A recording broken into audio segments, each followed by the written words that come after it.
तेजस classes में आपका स्वागत है। इन्फोर्समेंट सब इंस्पेक्टर यानी ईएसआई प्रवर्तन अवर निरीक्षक या आप असिस्टेंट सब इंस्पेक्टर स्टेनो का एग्ज़ाम देने जा रहे हो तो ये प्रैक्टिस सेट आपके लिए है।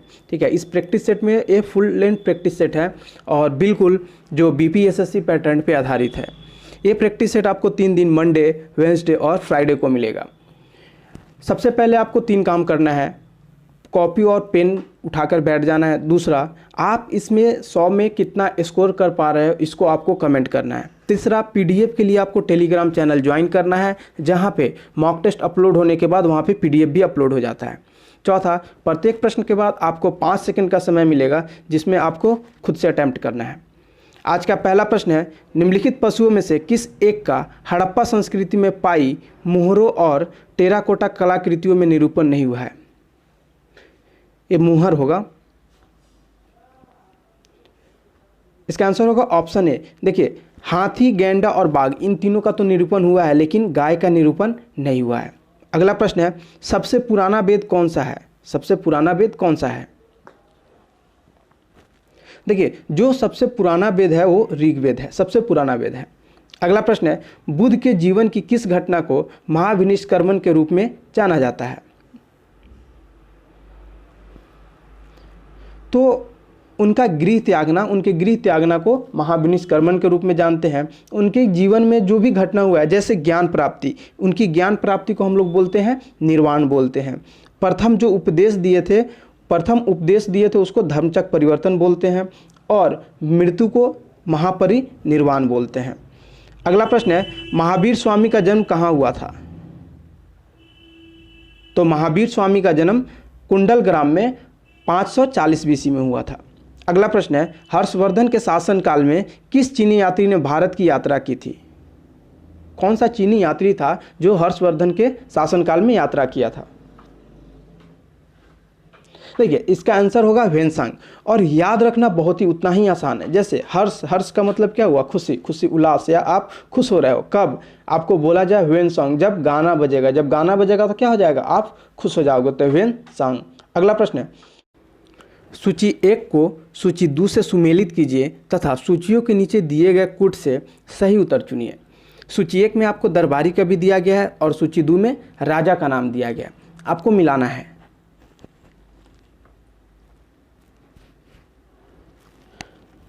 तो देखिए, अमीर खुसरो अलाउद्दीन खिलजी के दरबार में थे। ठीक है, कालिदास चंद्रगुप्त द्वितीय के दरबार में थे और हरिसेन आपको समुद्रगुप्त के दरबार में थे और बाणभट्ट हर्षवर्धन के दरबार में थे। ठीक है, आप देख लो कौन सा सही हो रहा है। देखो, 4 1 2 3, 4 1 2 3 किस में है? ऑप्शन बी में है। अगला प्रश्न है, निम्नलिखित में से कौन विक्रमशिला विश्वविद्यालय के संस्थापक थे? विक्रमशिला विश्वविद्यालय के कौन संस्थापक थे? तो जो विक्रमशिला विश्वविद्यालय के संस्थापक थे वो थे धर्मपाल। अगला प्रश्न है, तुलसीदास किसके समकालीन थे?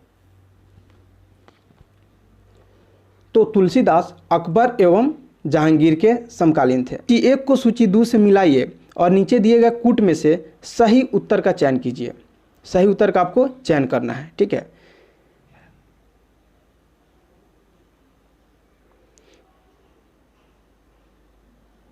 देखिए, लॉर्ड क्लाइव किस लिए जाने जाते थे? तो ये दोहरी शासन के लिए, दोहरा शासन प्रणाली। विलियम बेंटिक, ठीक है, विलियम बेंटिक किस चीज़ के लिए जाने जाते थे? तो ये अंग्रेजी शिक्षा व्यवस्था के लिए जाने गए। आपको चार्ल्स मेटकाफ, तो चार्ल्स मेटकाफ प्रेस पे प्रतिबंध हटाने का। कजन तो बंगाल विभाजन। अब देख लो कौन सा सही आंसर होगा? 3 4 1 2, 3 4 1 2 किसमें? Option A is the right answer. अगला प्रश्न है, गुलामगिरी का लेखक कौन था? गुलामगिरी का लेखक कौन था? तो गुलामगिरी का लेखक ज्योतिबा फुले थे और ज्योतिबा फुले से आपको याद होगा सत्यशोधक समाज की स्थापना इन्होंने ही किया था। अगला प्रश्न है, सूची 1 को और सूची 2 से मिलाइए और नीचे दिए गए कूट से सही उत्तर का चयन कीजिए।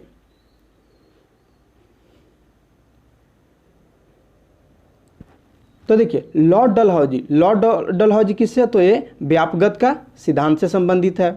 लॉर्ड विलियम बेंटिक किससे? तो ये सती प्रथा से का जो निषेध किए थे उससे संबंधित है।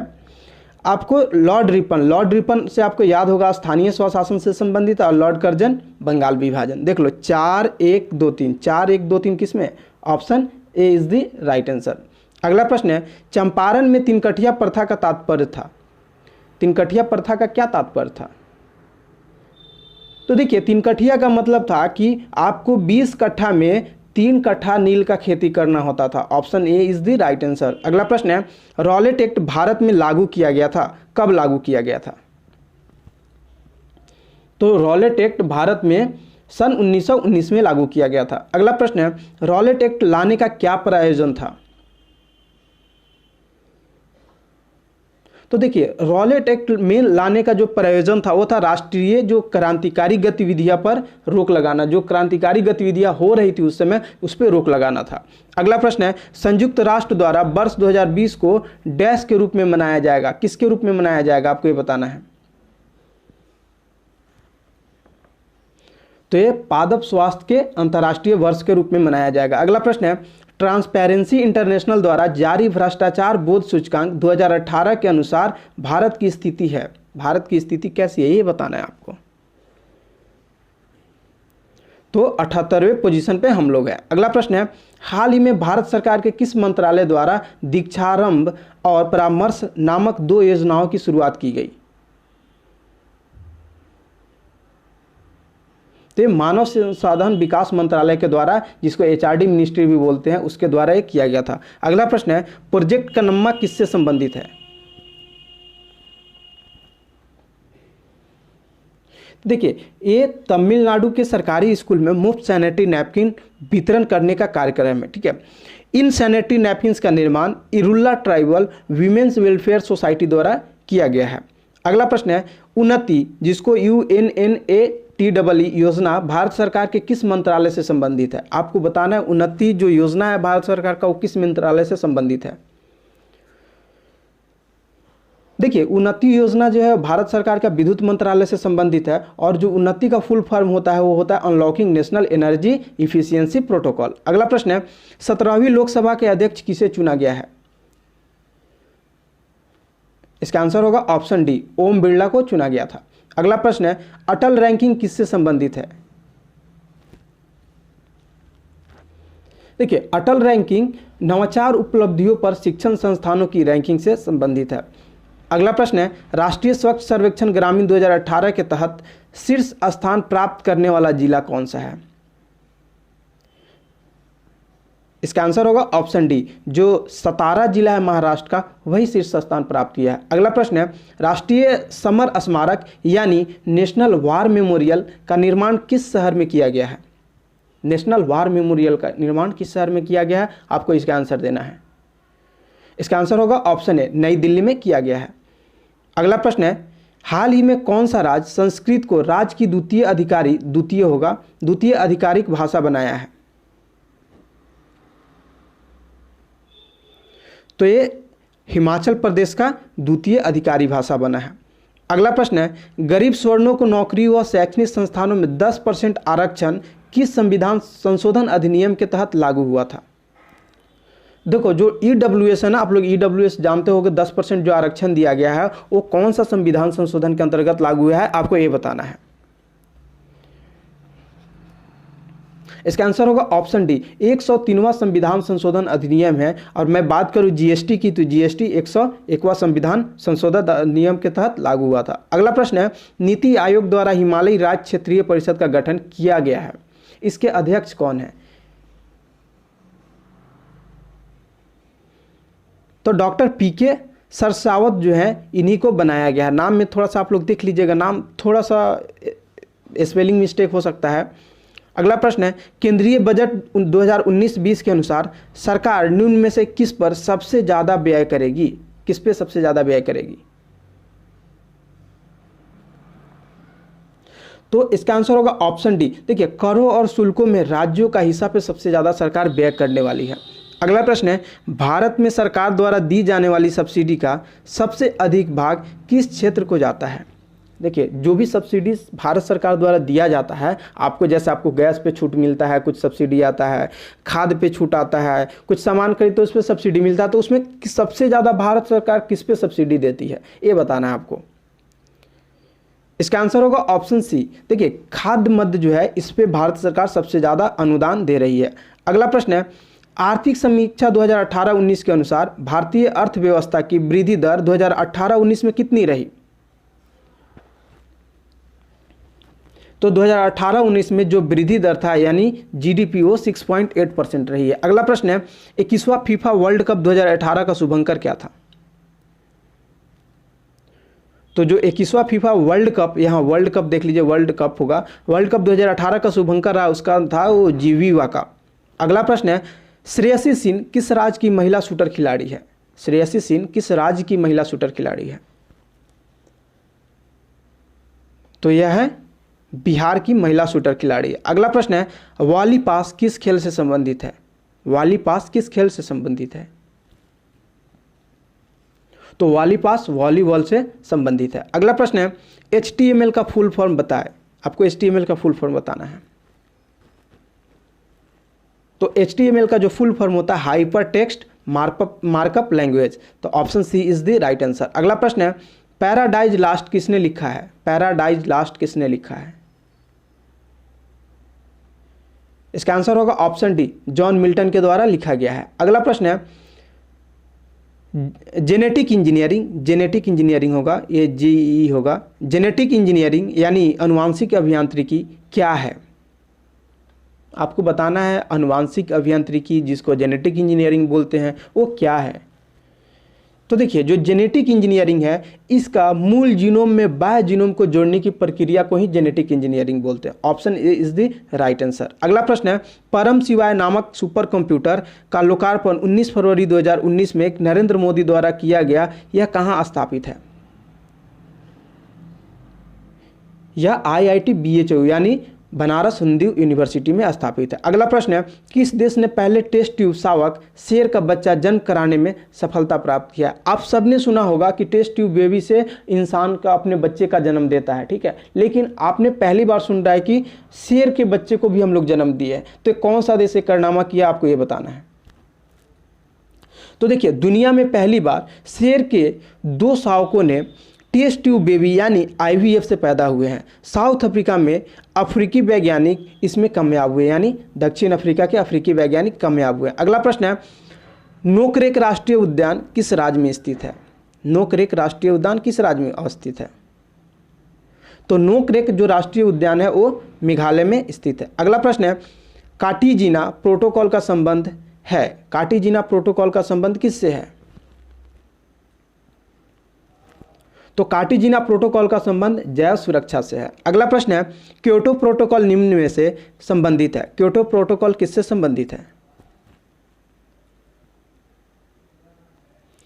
देखिए क्योटो प्रोटोकॉल का एक अंतर्राष्ट्रीय संगठन है जिसे ग्लोबल वार्मिंग द्वारा हो रहे जलवायु परिवर्तन को रोकने के लिए बनाया गया था। तो किससे है ये? जलवायु परिवर्तन से संबंधित है। अगला प्रश्न है, सतत विकास के लिए आवश्यक है, ये आवश्यक होगा, थोड़ा सा है टाइपिंग मिस्टेक है, आवश्यक है। तो देखिए सतत विकास के लिए जैविक विविधता का संरक्षण ये तो आवश्यक है ही है। प्रदूषण निरोध एवं नियंत्रण ये भी होगा। निर्धनता को घटाना ये भी है। तो क्या हो जाएगा? ऑप्शन डी हो जाएगा, उपयुक्त सभी। अगला प्रश्न है, यदि पृथ्वी पर पाई जाने वाली वनस्पतियां यानी पेड़ पौधे समाप्त हो जाए तो किस गैस की कमी होगी? किस गैस की कमी होगी? देखिए अगर पेड़ पौधे समाप्त हो जाए तो क्या आप सांस ले पाओगे? नहीं ले पाओगे ना, तो ऑक्सीजन गैस की कमी हो जाएगी। अगला प्रश्न है, रेड बायोटेक्नोलॉजी किससे संबंधित है? रेड बायोटेक्नोलॉजी किससे संबंधित है? आपको बताना है रेड बायोटेक्नोलॉजी किससे संबंधित है। तो रेड बायोटेक्नोलॉजी ये मानव से संबंधित है। अगला प्रश्न है, विद्युत शक्ति की इकाई है, विद्युत शक्ति की इकाई क्या है बताना है। तो देखिए विद्युत शक्ति की जो इकाई होती है उसे वाट बोलते हैं। अगला प्रश्न है, कौन सा सुमेलित नहीं है? आपको बताना है कौन सा सुमेलित नहीं है।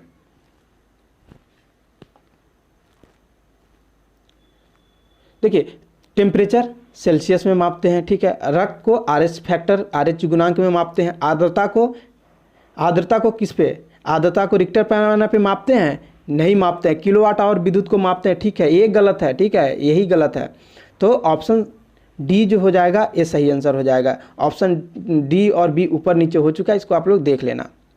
अगला प्रश्न है, दो समान द्रव्यमान की वस्तुओं की गतिज ऊर्जा का अनुपात 4:9 है तो उनके वेगों का अनुपात होगा। चलिए आप लोग कर लिए हैं तो इसका हम लोग सॉल्यूशन करते हैं। देखिए आपको पता है काइनेटिक एनर्जी बराबर क्या होता है, तो 1/2 mv² होता है।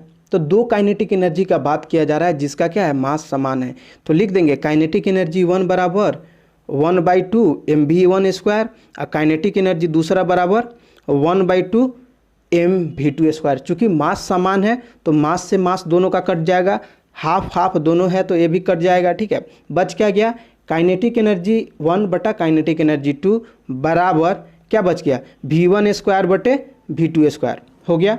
अब देखिए काइनेटिक एनर्जी का वैल्यू क्या दिया है, 4:9 दिया है, तो 4/9 लिख दिए और इधर v1² बटा v2² हो गया। जब आप इसको स्क्वायर हटाइएगा तो क्या हो जाएगा, तो बराबर के इधर में तो रूट चढ़ेगा, तो बराबर के इधर में रूट चढ़ा तो 4 का रूट कर दिए तो कितना हो गया, 2 हो गया। 4 का रूट किए तो कितना, 2 हो गया, और 9 का रूट किए तो 3 हो गया। तो 2 बटा, चलो मैं इसको हटा देता हूँ, 2/3 बराबर v1/v2 हो गया। अब देखो क्रॉस मल्टीप्लिकेशन यहाँ पे कर दो तो 2v2 बराबर 3v1, यहाँ पे ये जो आपका रिलेशन आ गया। अब देखिए v2 बराबर क्या हो जाएगा, तो बराबर के उधर वाला वैल्यू हो जाएगा, v1 बराबर तो बराबर का इधर वाला वैल्यू, यानी v1 बराबर 2 और v2 बराबर 3, तो 2:3। देखिए option B is the right answer. चलिए अगला प्रश्न है, जब कोई वस्तु ऊपर से गिराई जाती है तो उसका भार होता है, उसका भार क्या होगा। तो जब कोई भी वस्तु ऊपर से गिराया जाएगा तो उसका भार अपरिवर्तित रहता है। ठीक है, अगला प्रश्न है, जंक ईमेल को डैश भी कहते हैं। तो जो लोग ईमेल चलाना जानते हैं उनको पता होगा जंक ईमेल को स्पैम कहते हैं। ठीक है, option D is the right answer. अगला प्रश्न है, विंडोज ऑपरेटिंग सिस्टम विकसित किया गया, किसके द्वारा विकसित किया गया था। तो विंडोज ऑपरेटिंग सिस्टम माइक्रोसॉफ्ट के द्वारा विकसित किया गया था। अगला प्रश्न है, एक ही प्रकार का परमाणु निम्न में से किस में मिलता है। एक ही प्रकार का परमाणु निम्न में से किस में मिलता है, तो ये प्राकृतिक तत्व में एक ही प्रकार का परमाणु मिलता है। अगला प्रश्न है, जल अपघटन में ऊर्जा किस रूप में उत्पन्न होती है। इसका आंसर होगा ऑप्शन बी, जल अपघटन में ऊर्जा उष्मा के रूप में उत्पन्न होती है। अगला प्रश्न है, अशुद्धियों के कारण द्रव का क्वथनांक पर क्या फर्क पड़ेगा, तो बढ़ जाता। Option A is the right answer. अगला प्रश्न है, प्लास्टर ऑफ पेरिस का सूत्र है। तो प्लास्टर ऑफ पेरिस का सूत्र होता है CaSO4 12H2O। अगला प्रश्न है, जीरोंटोलॉजी निम्नलिखित में से किसके अध्ययन से संबंधित है। तो देखिए वृद्धों को जो अध्ययन होता है ना, बुजुर्गों का अध्ययन को जीरोंटोलॉजी बोलते हैं। अगला प्रश्न है, विकास का मुख्य कारक है, विकास का मुख्य कारक क्या है। तो विकास का मुख्य कारक प्राकृतिक वरण है। अगर आप लोग अब तक नहीं ज्वाइन किए हो वन लाइनर सीरीज का, तो बिहार में जितने भी एग्जाम हुए हैं ना, उन सारे प्रश्नों का 12,000 प्रश्न उसको वन लाइनर के तौर पे लेके आए हैं। ठीक है, उस वीडियो को आप देखो, इसमें से मैक्सिमम प्रश्न आपके सोल्व हो जाएंगे। अगला प्रश्न है, मैमथ पूर्वज हैं, मैमथ किसके पूर्वज हैं। तो देखिए मैमथ हाथी के पूर्वज हैं। ठीक है, अगला प्रश्न है, मिर्च की तीक्ष्णता का कारण है, मिर्च की तीक्ष्णता का क्या कारण है। तो मिर्च की तीक्ष्णता का जो कारण है वो कैप्सेसाइनिन, कैप्सिकम आप बोलते हो ना शिमला मिर्च, तो वहीं से आप कैप्सी से याद रखना, कैप्सेसाइनिन। अगला प्रश्न है, निम्नलिखित में से किसके चयापचयी प्रक्रम से अधिकतम ऊर्जा मिलती है। तो जो फैट होता है ना, फैट वसा, वसा के चयापचयी प्रक्रम से अधिक ऊर्जा मिलती है। अगला प्रश्न है, इंसुलिन एक क्या है, इंसुलिन एक क्या है। तो इंसुलिन एक हार्मोन है। अगला प्रश्न है, हिंडनबर्ग रेखा किन दो देशों के बीच की रेखा है। ये रेखा होगा, हिंडनबर्ग रेखा किन दो देशों के बीच की रेखा है। तो यह जर्मनी और पोलैंड का। ठीक है, बी हो जाएगा राइट आंसर। अगला प्रश्न है, चीन देश के संसद का नाम क्या है, चीन देश के संसद का नाम क्या है। तो चीन देश का जो संसद है उसको नेशनल पीपुल कांग्रेस बोलते हैं। अगला प्रश्न है, विश्व मौसम विज्ञान संगठन का मुख्यालय कहाँ है। तो विश्व मौसम विज्ञान संगठन का मुख्यालय ये जेनेवा में है। अगला प्रश्न है, पत्थर की मस्जिद कहाँ स्थित है? इसका आंसर होगा ऑप्शन बी, पत्थर की मस्जिद पटना बिहार में स्थित है। अगला प्रश्न है, सेवरोय पहाड़ियाँ कहाँ उपस्थित है? तो सेवरोय की पहाड़ियाँ ये तमिलनाडु में उपस्थित है। अगला प्रश्न है, पंजशीर घाटी अवस्थित है। पंजशीर घाटी कहाँ अवस्थित है? तो पंजशीर घाटी ये अफगानिस्तान में अवस्थित है। अगला प्रश्न है, निम्नलिखित में से ऊर्जा का स्रोत व्यावसायिक स्रोत नहीं है। कौन सी ऊर्जा का स्रोत व्यावसायिक स्रोत नहीं है, आपको ये बताना है। तो देखिए, जो बायोगैस ऊर्जा का स्रोत है ना, ये व्यावसायिक स्रोत नहीं है। अगला प्रश्न है, निम्नलिखित जनजातियों में से कौन सी केरल में पाई जाती है? तो केरल में पाई जाने वाली प्रमुख जो जनजाति है वो है चेंचू। अगला प्रश्न है, निम्नलिखित देशों से होकर ले जाने का रास्ता है। दर्रो, ये देशों नहीं होगा, निम्नलिखित दर्रो होगा, दर्रो, ठीक है, दर्रो से होकर ले जाने का रास्ता है। किस दर्रा से ले जाने का रास्ता है? देखिए, जो ये जॉर्जिला दर्रा है ना, इसी से ले जाने का रास्ता है। अगला प्रश्न है, निम्नलिखित भारतीय द्वीपों में से कौन सा द्वीप भारत एवं श्रीलंका के मध्य है? भारत और श्रीलंका के मध्य जो द्वीप है उसका नाम बताना है। तो भारत और श्रीलंका के मध्य जो द्वीप है उसे रामेश्वरम द्वीप बोलते हैं। अगला प्रश्न है, निम्न में से नकदी फसल कौन सी नहीं है? नकदी फसल कौन नहीं है, ये बताना है। तो देखिए, जूट, मूंगफली और गन्ना ये सब नकदी फसल है, लेकिन ज्वार ये नकदी फसल नहीं है। अगला प्रश्न है, नून माटी का तेल शोधक कारखाना अवस्थित है। नून माटी का तेल शोधक कारखाना कहाँ अवस्थित है? तो ये असम राज्य में स्थित है। अगला प्रश्न है, भारतीय संविधान की निम्न दी गई अनुसूचियों में से कौन सी एक राज्य के नामों की सूची तथा उनके राज्य क्षेत्रों का ब्यौरा देती है? तो देखिए, इसका आंसर हो जाएगा पहली अनुसूची। पहली अनुसूची में आपको पता है ना, भारत राज्यों का संघ है। अगला प्रश्न है, एक नया राज्य बनाने में संवैधानिक संशोधन के लिए कैसा बहुमत चाहिए? एक नया राज्य बनाना हो संसद को, तो संसद में किस बहुमत से वो बिल पास होना चाहिए? तो वह बिल साधारण बहुमत से संसद में पास होना चाहिए, ठीक है। अगला प्रश्न है, निम्नलिखित में से कौन सा संविधान के अनुच्छेद 21 के दायरे में नहीं आता है? आपको बताना है कौन सा संविधान के अनुच्छेद 21 के दायरे में नहीं आता है। तो देखिए, संविधान में टोटल जो अनुच्छेद 21 है उसमें 14 तरह की बातें की गई है, जैसे चिकित्सा का अधिकार, शिक्षा का अधिकार, पर्यावरण संरक्षण का अधिकार, कामकाजी महिलाओं का यौन शोषण का अधिकार, ठीक है, यौन शोषण से अधिकार, बिजली एवं पानी का अधिकार, ऐसे करके टोटल 14 बातें बोली गई हैं। तो इसमें देखो, एक चिकित्सा द्वारा घायल को चिकित्सीय सहायता, ये तो है। कार्यस्थल पर महिलाओं का लैंगिक उत्पीड़न, ये भी दिया गया, इससे भी। पानी को गुणवत्ता को दूषित करना, ये भी मेंशन है, लेकिन मृत्युदंड कहीं मेंशन नहीं है, ठीक है। Option D is the right answer. अगला प्रश्न है, भारत सरकार का कौन सा अधिकारी सदस्य न होते हुए भी भारतीय संसद की कार्यवाही में भाग लेने का अधिकार रखता है? कौन सा अधिकारी है? तो देखिए, ये जो आपको अटॉर्नी जनरल होते हैं ना, एक किसी भी सदन में बैठ सकते हैं, भाग ले सकते हैं, ठीक है, बोल सकते हैं, लेकिन किसी बिल पे वोट देने का इनको अधिकार प्राप्त नहीं है। क्यों बिल पे वोट देने का अधिकार प्राप्त नहीं है? क्योंकि ये जीत कर नहीं जाते हैं, ये प्रेसिडेंट के द्वारा अपॉइंट किए जाते हैं, नियुक्त किए जाते हैं। अगला प्रश्न है, हेल बॉप किसका नाम है? हेल बॉप किसका नाम है? तो हेल बॉप एक पुच्छल तारा है। अगला प्रश्न है, निम्नलिखित देशों में से कौन अफ्रीका महाद्वीप में नहीं स्थित है? कौन सा अफ्रीका महाद्वीप में स्थित नहीं है? इसका आंसर होगा ऑप्शन डी, गुयाना जो है ये अफ्रीका महाद्वीप में स्थित नहीं है। अगला प्रश्न है, निम्नलिखित अधिनियमों में से अधिनियम के फलस्वरूप बर्मा भारत से अलग हुआ? किस अधिनियम यहाँ होगा, किस अधिनियम के फलस्वरूप बर्मा भारत से अलग हुआ?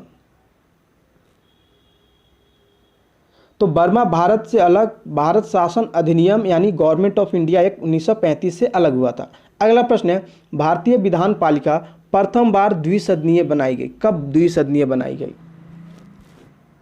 तो भारतीय विधान पालिका प्रथम बार 1919 में द्विसदनीय बनाया गया था। अगला प्रश्न है, राज्यसभा के सदस्य चुने जाते हैं, किन के द्वारा चुने जाते हैं? तो राज्यसभा के सदस्य राज्यों के विधानसभाओं के द्वारा चुने जाते हैं, राज्यों के विधानसभाओं के द्वारा चुने जाते हैं। अगला प्रश्न है, जनहित याचिका की अवधारणा की शुरुआत किस देश में हुई है? तो जनहित याचिका अवधारणा की शुरुआत ये संयुक्त राज्य अमेरिका में हुआ है। अगला प्रश्न है, विधान परिषद किसी साधारण विधेयक को निम्नलिखित में से किस अवधि तक रोक सकती है?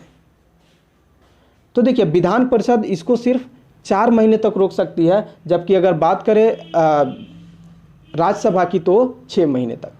अगला प्रश्न है, निम्नलिखित में से किस अनुच्छेद को राष्ट्रीय आपातकाल के दौरान निलंबित नहीं किया जा सकता है? वो कौन सा अनुच्छेद है जिसको निलंबित नहीं किया जा सकता है? तो अनुच्छेद जो 20 और अनुच्छेद 21 है, इसको निलंबन नहीं किया जा सकता। अगला प्रश्न है, भारत का आर्थिक सर्वेक्षण संबंधित है, भारत का आर्थिक सर्वेक्षण किससे संबंधित है? तो ये वित्त मंत्रालय से संबंधित है, ठीक है। अगला प्रश्न है, ब्याज भुगतान एक आइटम है, ब्याज भुगतान किसका आइटम है?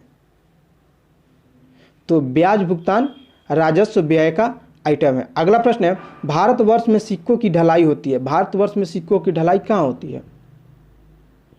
तो सिक्कों की ढलाई मुंबई, कोलकाता तथा हैदराबाद में होती है। अगला प्रश्न है, भारत में मुद्रास्फीति को मापा जाता है, मुद्रास्फीति को कैसे मापा जाता है? तो भारत में मुद्रास्फीति को थोक मूल्य सूचकांक के थ्रू मापा जाता है। अगला प्रश्न है, उत्पादन कीमत सूचकांक मापता है, उत्पादन कीमत सूचकांक किससे मापता है या किसको मापता है? इसका आंसर हो जाएगा, उत्पादित वस्तु और सेवाओं की कीमत के औसत परिवर्तन को मापता है, ठीक है।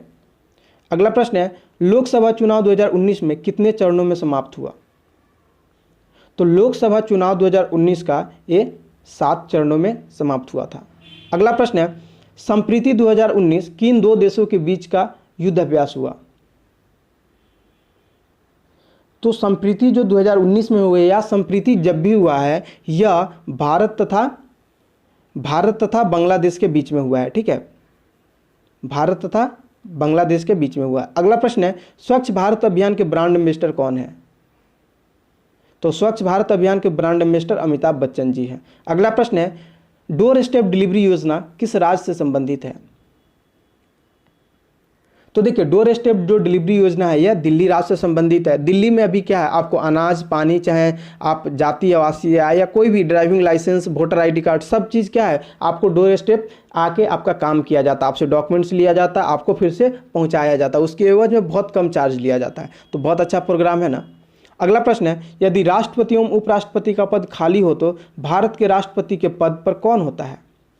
अगर राष्ट्रपति और भारत के उपराष्ट्रपति दोनों नहीं हो तो भारत के जो राष्ट्रपति का पद होता है उस पर भारत के जो मुख्य न्यायाधीश होते हैं वो बैठते हैं। अगला प्रश्न है, पंचायती राज व्यवस्था का निम्न में से किसमें उल्लेख है? निम्न में से किसमें उल्लेख है? तो पंचायती राज व्यवस्था का उल्लेख राज्य सूची में किया गया है। अगला प्रश्न है, पारिस्थितिकी निकाय में ऊर्जा का प्राथमिक स्रोत है? तो पारिस्थितिकी निकाय में जो ऊर्जा का मेन स्रोत होता है वो होता है सौर ऊर्जा होता है। अगला प्रश्न है, चिपको आंदोलन संबंधित है? तो चिपको आंदोलन पादप संरक्षण से यानी पेड़ के कटाई से जो हो रहा था उसको लेकर के एक चिपको आंदोलन चला था, तो ये सब पादप संरक्षण से संबंधित है। अगला प्रश्न है, बोधगया में महाबोधि मंदिर बनाया गया जहां, तो बोध गया में जो हम महाबोधि मंदिर बनाया गया वहाँ पे गौतम बुद्ध को ज्ञान की प्राप्ति हुई थी। क्या था? तो ज्ञान की प्राप्ति हुई थी। अगला प्रश्न है, तकलामाकन मरुस्थल अवस्थित है? तकलामाकन मरुस्थल कहाँ अवस्थित है? तो तकलामाकन मरुस्थल ये चीन में अवस्थित है। अगला प्रश्न है, देखो अगले प्रश्न से ये क्वेश्चन ऑफ द डे है हम लोगों का आज का। इसका आंसर आपको जाके कमेंट करना है कमेंट बॉक्स में, निम्नलिखित में से कौन सा सही सुमेलित नहीं है, ठीक है। इसका आंसर आपको क्या करना है, कमेंट बॉक्स में जाके कमेंट करना है। आप कितना स्कोर किए हो आपको ये भी बताना है, ठीक है, और कैसा लगा है मॉक टेस्ट ये भी बताना है।